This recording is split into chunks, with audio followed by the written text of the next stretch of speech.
एक बार माँ पार्वती ने नंदी से कहा, नंदी, मैं नहाने अपने महल में जा रही हूँ। जब तक मैं आज्ञा न दूं, किसी को भी महल के अंदर मत आने देना।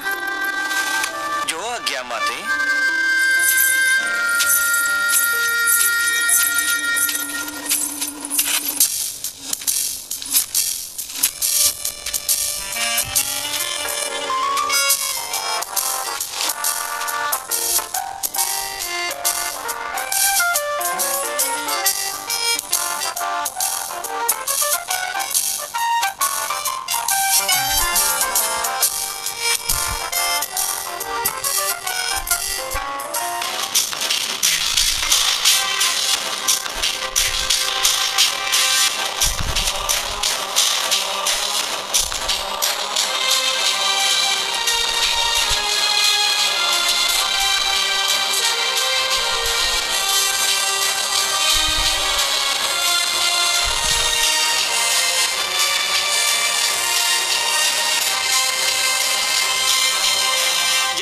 भोलेनाथ, रास्ते से हटो, अंदर जाने दो। क्षमा करें प्रभु, माँ पार्वती ने कहा है कि किसी को भी अंदर ना आने दें। अरे मूर्ख, ये आदेश औरों के लिए है। मैं तो उनका पति परमेश्वर हूँ। परे हटो।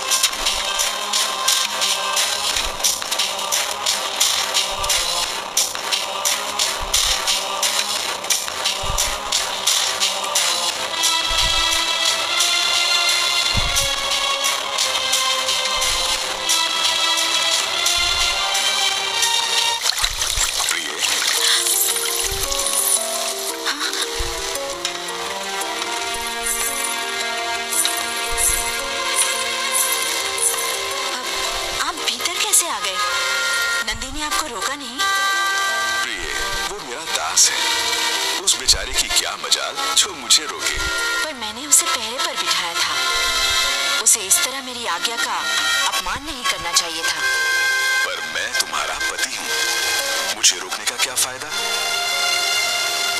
आपका कहना सही है प्रभु, पर नंदी का इस तरह मेरी बात ना मानना धर्म संगत नहीं है। क्रोध मत करो प्रिय, उसे क्षमा कर दो। वो थोड़ा कम बुद्धि का है।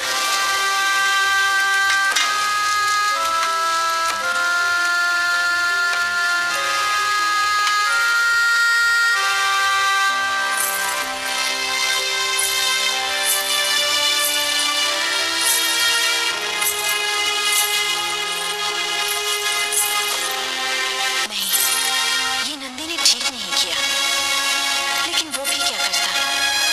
स्वामी भाग गए, उसे अपने स्वामी को रोकने की हिम्मत नहीं हुई होगी। मुझे एक ऐसा गण चाहिए जो बुद्धिमान हो, साहसी हो और मेरी आज्ञा का पालन करे। मैं खुद एक ऐसा गण बनाऊंगी।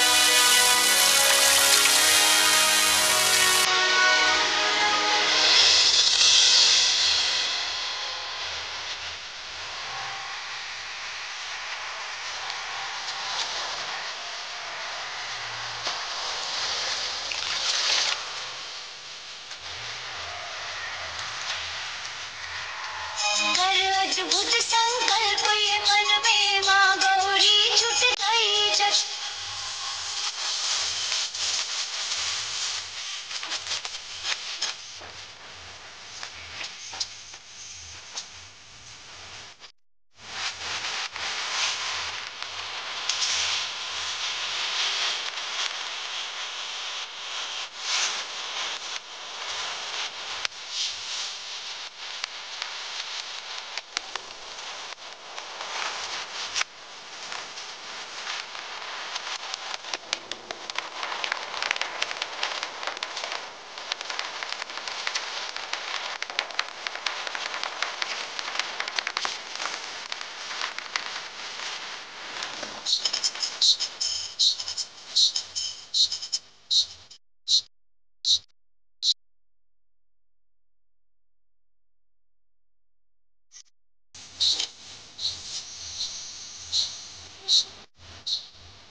माँ,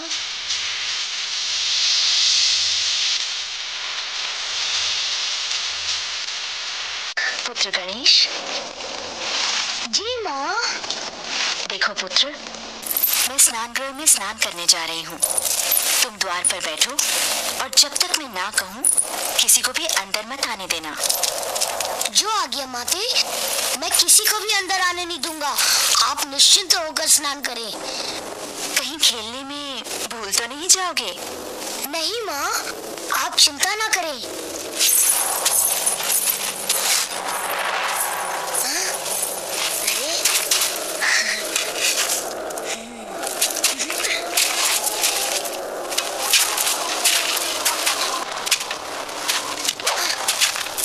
क्षमा करें प्रभु, आप अंदर नहीं जा सकते। नन्हे बालक, तुम कौन हो और मेरा रास्ता क्यों रोक रहे हो? मैं गौरी पुत्र गणेश हूँ और माता के आदेश का पालन कर रहा हूँ। उनका आदेश है कि जब तक वो आज्ञा ना दे, किसी को भी भीतर आने ना दिया जाए।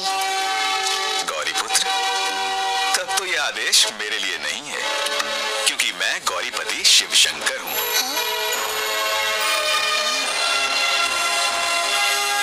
द्वार से हट जाओ बालक। कदापि नहीं। जब तक माँ आज्ञा नहीं देती, मैं किसी को भी भीतर जाने नहीं दूंगा। जिद मत करो नादान बालक, सामने से हट जाओ। ये असंभव है।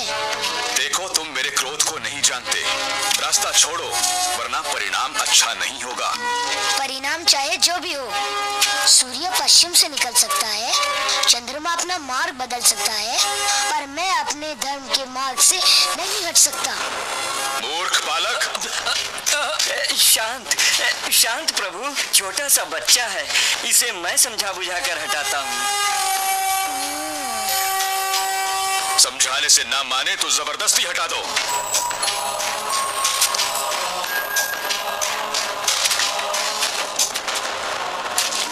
बालक गणेश, तुम मेरे स्वामी का गुस्सा नहीं जानते।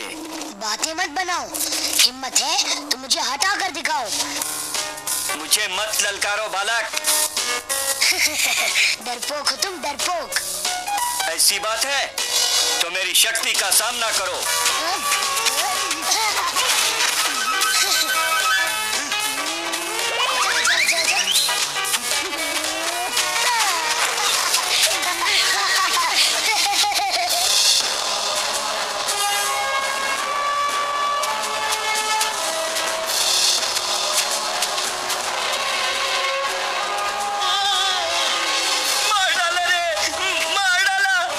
सेनापतिगण, अपने रक्षकों के साथ जाओ और उस हठी बालक को हरा दो।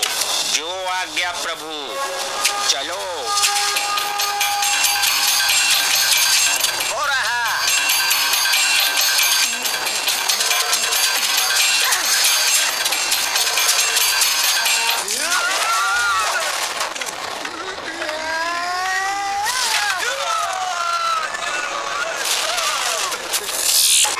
अनर्थ, घोर अनर्थ। भगवान शंकर गुस्से में आकर ये क्या अनर्थ कर रहे हैं? बालक गणेश को प्यार से समझाने के बजाय उसे परास्त करने के लिए गणों की सेना भेजी है। मुझे बीच बचाव करना पड़ेगा।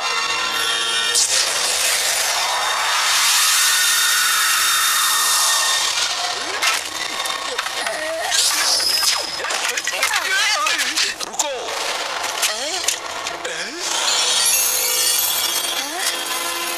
ये क्या मूर्खता है? एक अकेले बालक से इतने सैनिक लड़ रहे हो? पीछे हटो।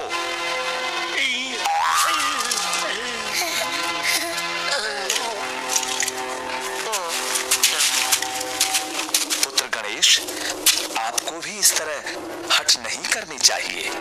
हट मैं नहीं, पिताजी कर रहे हैं। तुम्हें पिता की आज्ञा का पालन करना चाहिए। मार्ग से हट जाओ। पिता की आज्ञा का पालन करूंगा तो माँ की आज्ञा का क्या होगा? और माँ का आदेश मैं कभी नहीं टाल सकता। जिद मत करो, बड़ों की बात मानते हैं। द्वार से हट जाओ। मेरे लिए सबसे बड़ा स्थान माँ का है, मैं नहीं हटूंगा। इसे युक्ति से हटाना पड़ेगा। अन्यथा यदि भगवान शंकर को क्रोध आ गया तो अनर्थ हो जाएगा। देखो बालक, मेरी बात मानोगे तो तुम्हें पुरस्कार दूंगा। पुरस्कार का लालच देकर आप मुझे बहलाना चाहते हैं? ये आपको शोभा नहीं देता ब्रह्मदेव। मुझे दीक्षा मत दो बालक, हट जाओ, नहीं तो। आप डराने लगे, परंतु मैं डरने वाला नहीं हूँ। इसे वश में करने के लिए बल प्रयोग करना पड़ेगा, तुम्हें दंड देना ही पड़ेगा।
क्या हुआ प्रभु? आप विचलित क्यों हो गए? सब कुशल तो है ना? देवी, भगवान शंकर का क्रोध चरम सीमा पर है और वो तांडव कर रहे हैं। शिव शंकर तांडव कर रहे हैं? तब तो अवश्य ही कोई घोर विपत्ति आने वाली है। हाँ, हमें जल्द ही उनको शांत करने के लिए कैलाश पर जाना होगा। प्रभु, मैं भी आपके साथ चलती हूँ। इसी बहाने बहन पार्वती से भी मिल लूंगी।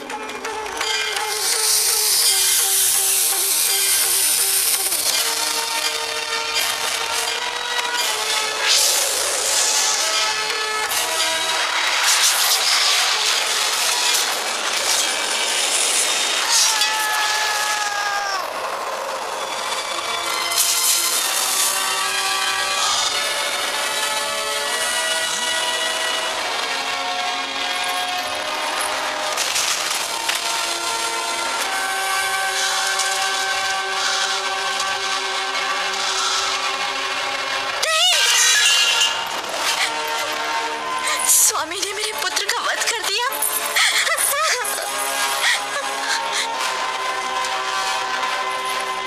पुत्र गणेश,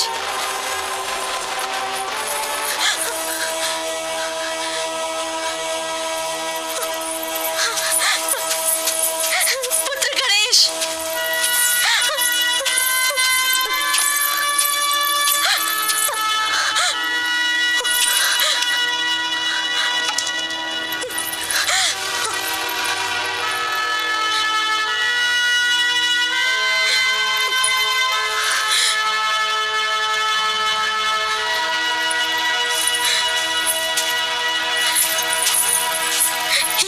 क्या किया प्राणनाथ?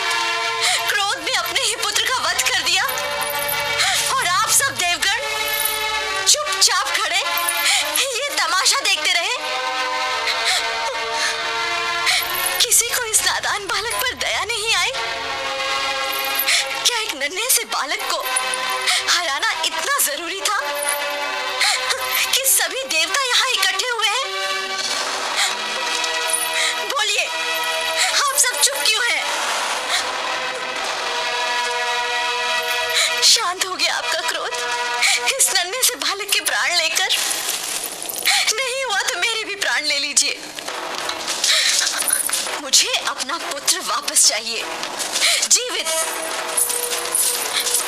आपको इसे प्राण दान देना होगा, अन्यथा मैं भी यहीं प्राण त्याग दूंगी। ये आप क्या कह रही हैं देवी? मैं न्याय मांग रही हूँ। मेरा पुत्र निर्दोष था, वो मेरी आज्ञा का पालन कर रहा था। क्षमा करें देवी, ये असंभव है। तो मेरा जीवित रहना भी असंभव है। यदि इसी समय मेरे पुत्र को पुनर्जीवित नहीं किया गया तो मैं भी प्राण त्याग दूंगी। आपने क्रोधवश अपने ही पुत्र का वध कर दिया भोलेनाथ। अब आपको देवी पार्वती का आग्रह स्वीकार कर बालक गणेश को जीवन दान देना ही होगा, अन्यथा उनकी क्रोध की अग्नि सारी सृष्टि को तहस नहस कर देगी। वास्तव में देवी पार्वती का आग्रह अनुचित नहीं है। क्रोध में आपने जो अनुचित कार्य किया है उसका यही प्रायश्चित हो सकता है भोलेनाथ। अहंकार त्याग कर देवी पार्वती की प्रार्थना स्वीकार कीजिए भोलेनाथ। ये संभव नहीं है। मेरे शस्त्र के प्रहार से जो सर धड़ से अलग हो गया वो फिर से जोड़ा नहीं जा सकता।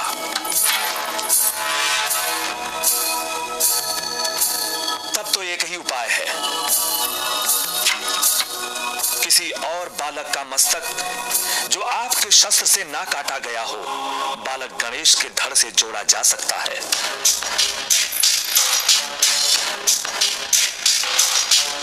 सोचने में समय नष्ट मत कीजिए, तुरंत अपने गणों को आदेश दीजिए। जाओ, किसी ऐसे बालक का सर लेकर आओ जिसका चेहरा उत्तर दिशा में हो और जिसकी माँ अपने पुत्र की तरफ पीठ करके सो रही हो। जो आज्ञा प्रभु। देर मत करो, अगर समय निकल गया तो ये कभी जीवित नहीं हो पाएगा। जो आज्ञा। चलो।